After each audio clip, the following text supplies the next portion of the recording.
All right, Edgar, my man, the floor is yours for the next 40 minutes, brother. Thank you, Eric. Oh man, you guys, I love the energy in this room. You can always feel when God is here, and you can always feel when you're surrounded by people who work this program and love this program and love their life. And I appreciate you guys for that intro, Eric, and for that energy that you guys are all carrying. I love that. My name is Edgar Rico. I'm definitely an alcoholic and a drug addict, and yeah, I'm very blessed to be here with you guys. Like Eric was saying, I got to celebrate 20 years a couple weeks ago, and never in my wildest dreams that I think that I'd get to where I'm at and have the life that I have. And that's a direct result of me tapping into this power that all of us get to experience if we go through this process. But I didn't always think that way. Just to give you guys a little bit of my story, I started drinking and using at the age of around 12, 13, for the sole reason that because I was in junior high, and on my way home from school we'd have to walk home, and the guys who took me in, that's what they chose to do. From a very young age, I just never thought that I fit in anywhere. I wasn't good enough, or I just didn't amount to anything. I remember I would get, like straight A's, and I'd get that one B, and I'd get it was just things were never good enough with my parents, or just my counselors or my teachers. I just never felt adequate or good enough for anything. And these guys they didn't come at me that way, and they took me in. So we'd be on our way home from school, and there'd be the local grocery store on the way home, and we thought it'd be fun as kids to run in there and steal some beer. We'd do some beer runs, and that's kind of how it started. It was just fun.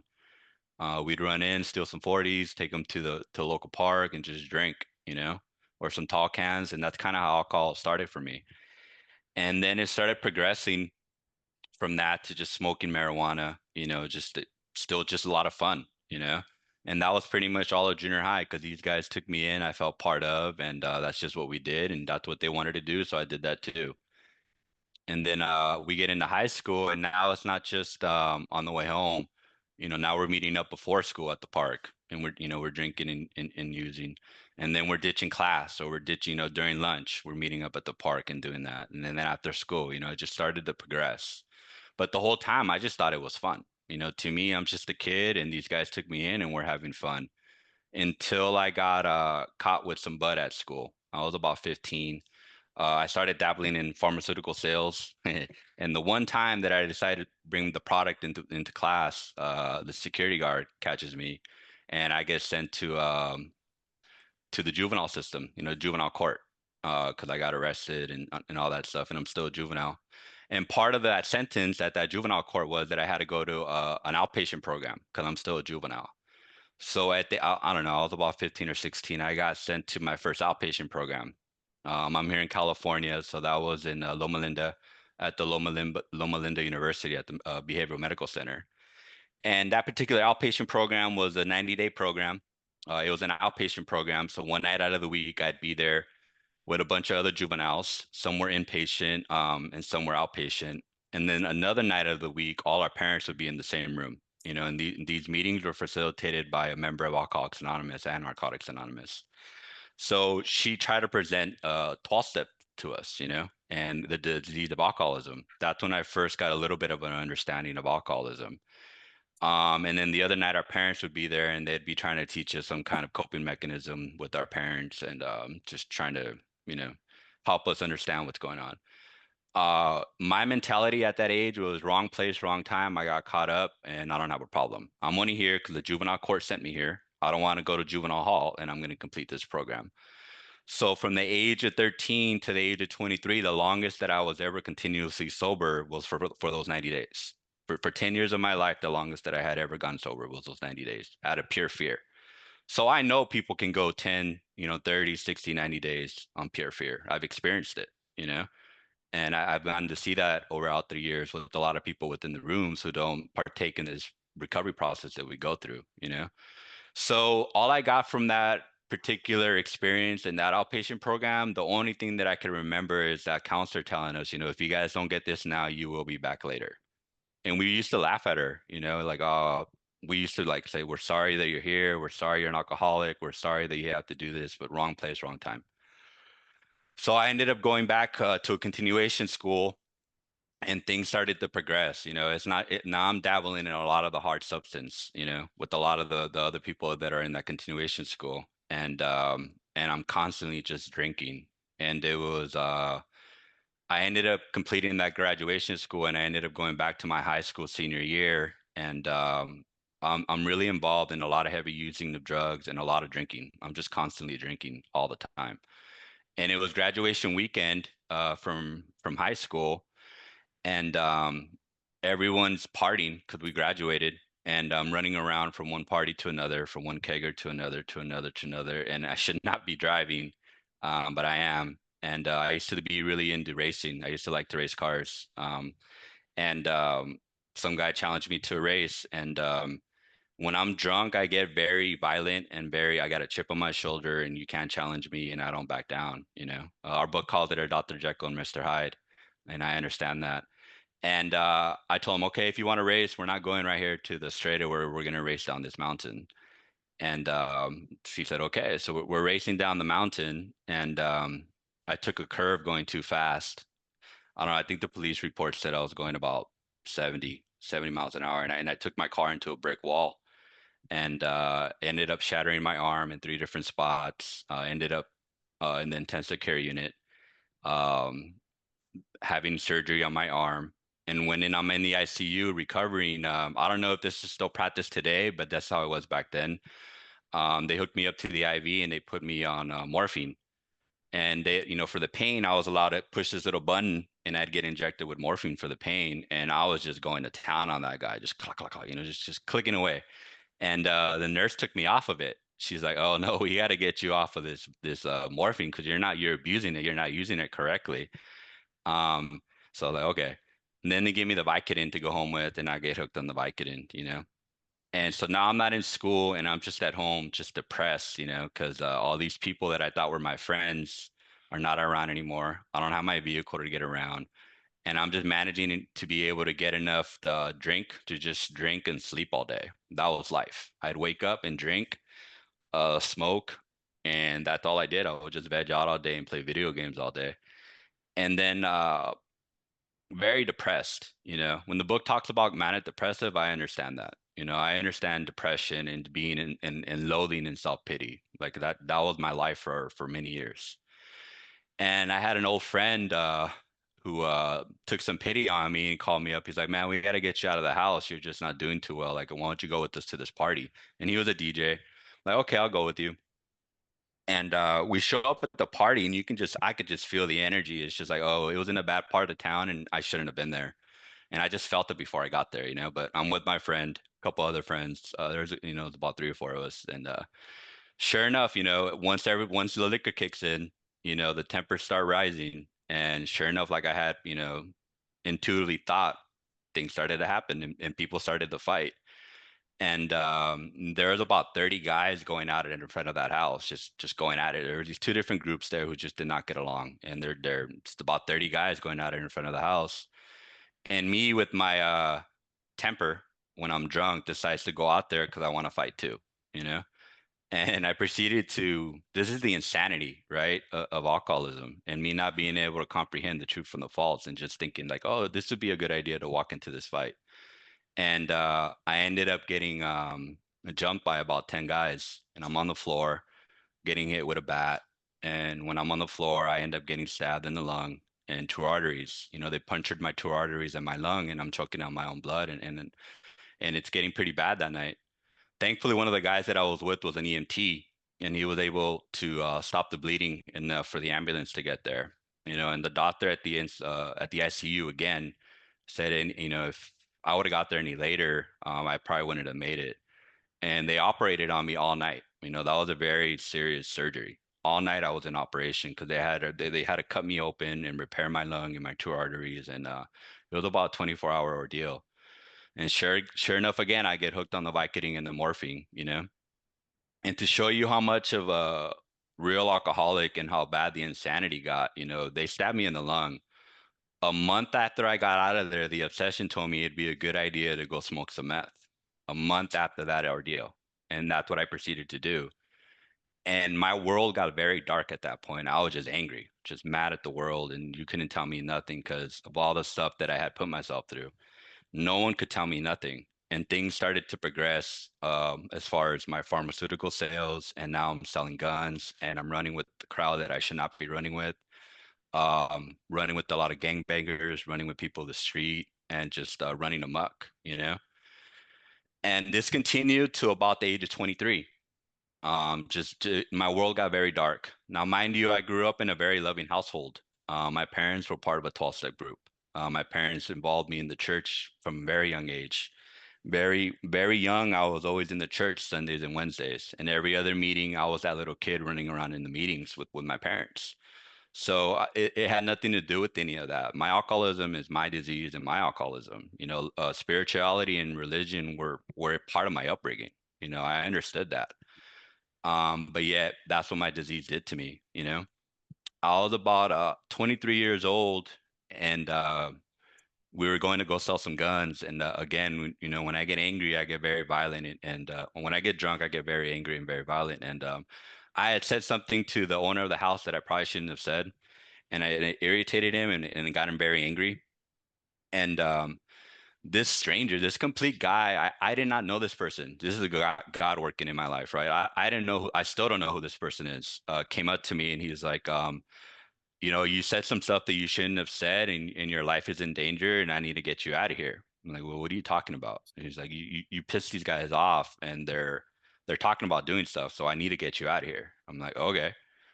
I don't know this guy. I still don't know who this guy is to this day, right? I never knew that. I didn't know this guy. He was a complete stranger. So like, okay, I believed him though, what he was telling me, because you can feel the tension in the house. So he proceeds to take me to my parents' house, and as he's dropping me off, he's like, you need to really take a hard look at your life. You don't belong with us. I don't know what you're doing with us, but you should not be with us. You're in the wrong place. You really need to take a hard look at your life. And that was enough of a moment of clarity for me to have a moment of clarity, to snap out of it with the fog and the illness that I was in, to realize that something was off. I don't know what it was, but something was not right. I had been up for about a week, straight, coming down drunk, and I was just sitting in my parents' driveway, just taking a hard look in my life. I'm 23 years old. I did not plan to still be living at my parents, drinking and using, selling drugs, hurting every person that came across my path, bringing nothing but pain and sorrow to my parents and my grandmother at the time. That was not where I wanted to be at that point. School was always pretty easy. I could have done something with that, with sports. Like, I could have done something, and that's not where I wanted to be at that age. So I proceeded to bang on my mom's door, and telling her like, I don't know what's going on, but I need help. I don't know what's going on. And she had already started going to Al-Anon groups, and the women in that group thankfully had told her like, you need to let him hit his bottom. Like you need to really, really let him hit his bottom, and when he's ready for help, he'll ask you for help, and you help him. And she had already arranged a treatment center for me. She had already lined all that up. She was just waiting for me to ask for help. So sure enough, she contacted that treatment center, and we arranged for me to check in a week later, right? But this is me and my keen alcoholic mind. It's just like, oh, a day before I was gonna check in, I was just like, oh no, I overreacted. No, no, no, no, I don't need to go to rehab. That was just a bad situation. Everything's gonna be, Mom, I got it all under control. I will take care of all this. And she knew, right? She was wise enough for that.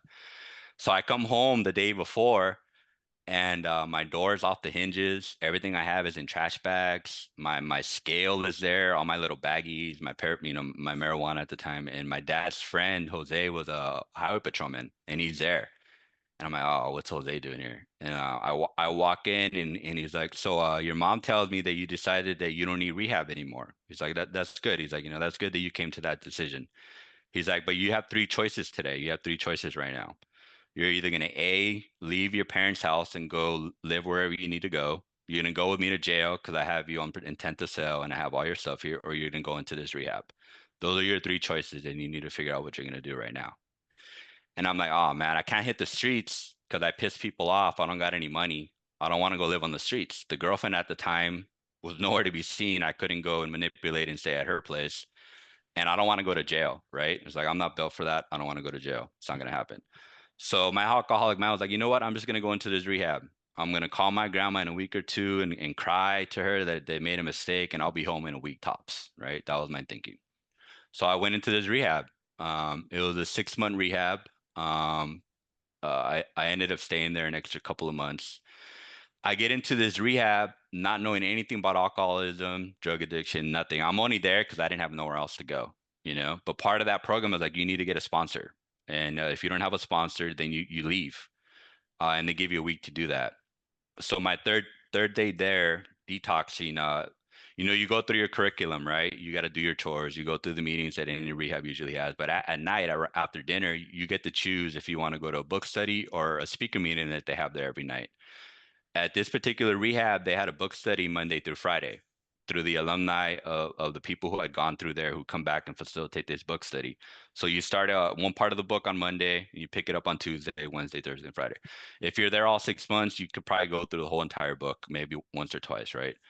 So it was the third night I'm sitting in this book study, and the gentleman that had facilitated at the time, he had about 10 years and he had gone through that alumni and he had this process and he had tapped into this God that we all know. And I heard enough truth from that gentleman that night to pique some curiosity because he shared some of the crazy stuff that he used to do, and I know that that person sitting in front of me wasn't that person. You can see the happiness, you can see the glow, you can see this that person was completely different. And it said, well, how did you do that? Because I was hopeless. A week before that, and I forgot to share this earlier. I had thought about killing myself. Like I used to run around with guns, and I had my 45. It's like I'm just gonna blow my brains out because that's how utterly hopeless I was in the mind, just completely hopeless. And that gentleman gave me enough hope that night. It's like, well, how did you do that? How did you go from being that crazy person you just described to the person sitting in front of me, that gentleman in front of me right now? He's like, it's very simple, man. You go through this book, outlined in this book, the steps that's outlined in this book, and I guarantee you your life will change for the better. I guarantee you that. It takes some work and you go through this process and your life will change. And I believed him. And I asked him to help me. I was like, I need help. I don't know what's going on, but I need you to help me. And come to find out, him and the home group that I was part of, we were in a direct lineage with a gentleman named Joe McQuaney from Joe and Charlie. I didn't know that at the time, but that was the direct lineage that I was part of. I got to meet the man. I got to go to Serenity Park out in Little Rock, Arkansas.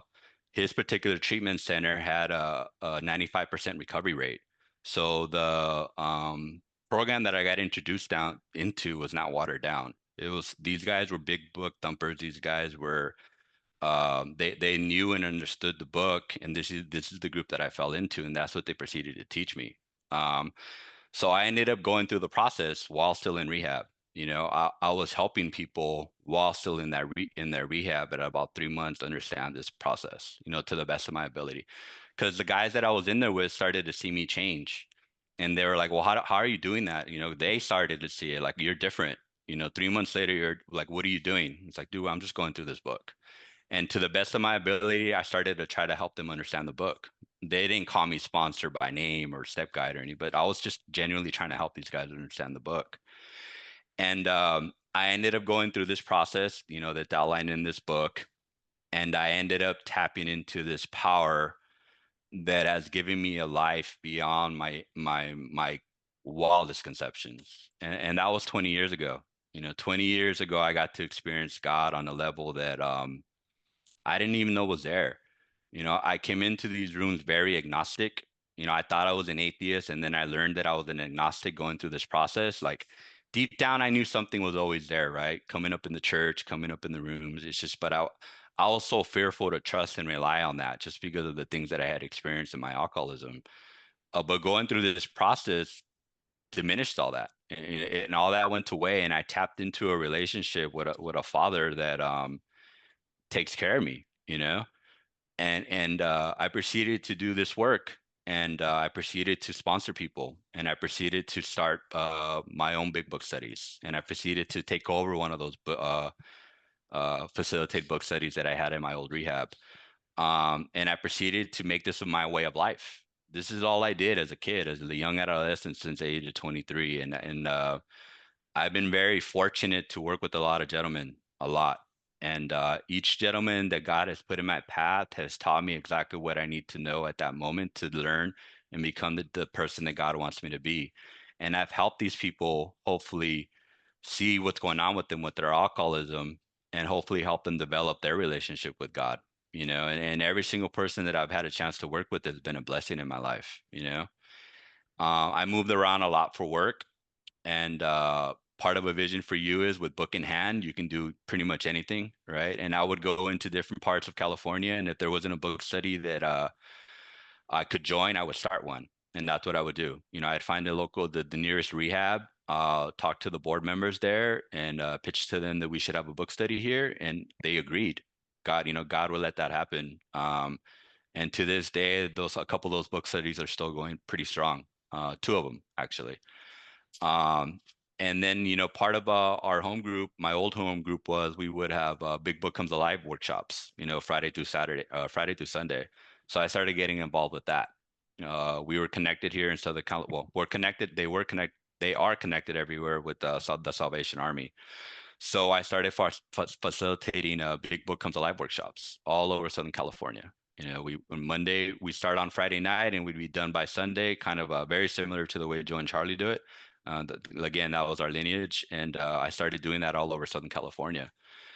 And life was very beautiful up to around about 17 years in. You know, um, Everything was going great. On the outside, if you were to look at my life, everything was beautiful. I was Mr. AA, right? Sponsoring, doing workshops, money in the bank, beautiful house, newly married, plenty of toys. Everything looked good. But on the inside, I started dying again, and I didn't understand it, call it the dark night of the soul. Spirituality started to take in. All kinds of things started to happen, right? And slowly but surely, programs started to take a back burner, the picking up that phone call from that sponsee, that phone started to become very heavy. Going to that meeting was just like, no, no, you know what? I'll catch it next week. Starting to do my nightly 10 and 11 was just becoming a chore. Before I used to just thrive on connecting with God and trying to see what his direction was for me for that day. But it started to become very heavy. And all this started to take a back burner. And I went from sponsoring 5 guys to doing, multiple workshops a year to I'm going to do that one workshop. And I got one guy that I'm working with. And I don't know if I need to do my nightly review, my morning meditation. And that was around 17 years in. And we had completed another workshop.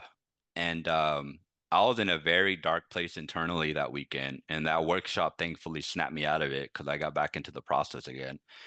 And the gentleman that I was facilitating the workshop with, he had a BBA workbook, you know, and I had shared with him what was going on and how dark my life had become, and I just didn't know what was going on, and I didn't understand. And he handed me the BBA workbook, and he's like, you know what? Why don't you check this workbook out? It's very similar to our recovery dynamics that we work with in our group. So I'm flipping through the workbook and it had the information for the website, and I jump on the website. This was on a Monday. I saw the website had a meeting on Wednesday night, and I jumped on the BBA Wednesday night meeting. And again, I heard enough truth from that gentleman that was sharing that night that it gave me so much hope that I needed to do something again. It was time for me to tap into God on a different level because I didn't realize at the time how much of a hold my spirituality had taken a hold of me. And the interesting thing is, like about 10 years in, my sponsor, something not as graphic as what I went through then happened. And he was like, "Well, how's your prayer and meditation life going?" And I'm like, "I don't have one." He's like, "Oh, okay." And he turned me on to Mark Houston. He's like, you need to start listening to this guy and what he's talking about prayer and meditation. This is about the 10-year mark. And that completely snapped me out of it. So I had always been into Mark Houston, and his teachings and God saw it fit to connect me to his group. Interesting enough, right? So that was about 17 years in, and I proceeded to get involved with my current group that I'm in with today. and I started going through the BBA process, the way that we go through the book. Now, mind you, I didn't come into the rooms with watered down message. I had a really good understanding of the the book. But what the BBA process did for me, it enhanced and it gave me this relationship with God that I have never had before. It really truly helped me understand my step one experience and what it means to be unmanageable and have that spirituality, right? And it enhanced the process that I knew to another level that I had never experienced before. And it gave me this relationship with God that I've never had before, and that's all I've been doing for thank God that's what I've been involved with for the last 3 years. And as a result of that, I have found this utter peace that and confidence and love with my creator that I've never experienced before. Truly, truly, truly. The work that I've been going through and continue to go through, oh man, has changed me so much internally that oh man, I'm just so blessed, man. I've within the last 3 years, the woman who raised me, my grandmother passed away, you know, and that was hard. This woman raised me. She quit her job to raise me as a kid, and I experienced all that sober a year ago, and I had a spiritual experience behind that. Like, how does that happen? The love that she had given me just it overwhelmed me so much, and I got to see God through all that. You know, I got to have my daughter 3 years ago, going through the BBA process, and when it talks about in the book that God is our Father, I understand that today. Raising this 3-year-old and seeing the love, the unconditional love that I get to experience with my daughter, and understanding what God does for me now on another level. And I don't know. I, I'm very blessed, um, coming in here as a young adolescent, scared, mad, angry, very scared, not really understanding life, to knowing that I'm loved. I can love myself. God loves me. God has truly blessed me. And that I have nothing to worry about is a complete psychic change that the book talks about, a complete psychic change. Knowing that I am unconditionally loved and life is okay, um, is the biggest blessing that I can share with you guys, but what I learned 3 years ago is that I'm not cured of this. And if I rest on my laurels, if I'm relying on that connection with God yesterday for today, I am in trouble. I've experienced that in recovery, sober. Every day I have to work at on this relationship with God. Every day, every single day. And I'll tell you what, on the days that I don't, I feel it. I don't know about you guys, but if I don't do my nightly review at night, or if I'm not doing my 10 step throughout the day, and if I don't carry that into my sleep, the next morning, if I'm not meditating that day, it just does not go right. It doesn't. It just does not jive with me well. And on the days when I'm in tune and lined up throughout the day in my 10 step and 11 step and in the morning, nothing bad nothing will touch me. I'm just in tune, and I'm a loving child of God trying to help his children all day. When I'm not, it's like, oh man, this person cut me off. I'm gonna cut him off. Oh, this person wants to say hi. I'm not gonna say hi. Oh, I'm just short with everyone versus trying to be, a child of God and trying to love. The world needs a lot of love, I've come to find out. And God has empowered me to do that and love his children, and help his children when I'm spiritually connected, you know? And and I feel that with you guys tonight. I really do, man. I really, really, really love the energy that's in this room. And you can tell God is in this room, and you can just sense it right from the get-go. I appreciate Eric, and when I hear Eric share on the BBA, and I've been meditating on something that he's talked about in the last couple of rooms, about the God of reason. And I understand that, Eric. I truly do, because man, I used to try to figure everything out and try to understand how God works, and plan and go this way and go that way. And I've stopped planning a long time ago, man. And when I truly, truly, truly just give in and follow my heart and my meditation and my guidance, God leads me to places that I couldn't even fathom, and God has provided me with a very beautiful life today, Um, I'm able to be a sober father to my 3-year-old. We're currently pregnant with our other one. She should be here in January. God has blessed me with a family that I've always wanted, a career that allows me to take care of my family. Um, and these are all just outside stuff, right? But internally, I'm at peace and I'm okay with life, and I know what my purpose in life today is to help God's children, help the other suffering alcoholic that's coming in who's lost, who's scared, like I was, not knowing up from down, not understanding alcoholism, and hopefully help them understand what's going on with them and help them tap into this power, this endless amount of power and love that we get to experience, and I don't know, man. It's a beautiful life, you know. It's a trip. What we get promised if we do some work. I know there was a couple people who did identify as new in here, and it just requires some work. Go through this process. Like it's been shared. Find someone who's gone through this, who understands this process. Tap into this power, and you will have a beautiful life. That's been my experience. And I didn't come in here believing that. I did not. This was the last thing I wanted to do. No, be part of AA, go through this process and do this. This is not what I wanted to do, but this was God's plan for me. This is what God wanted me to do.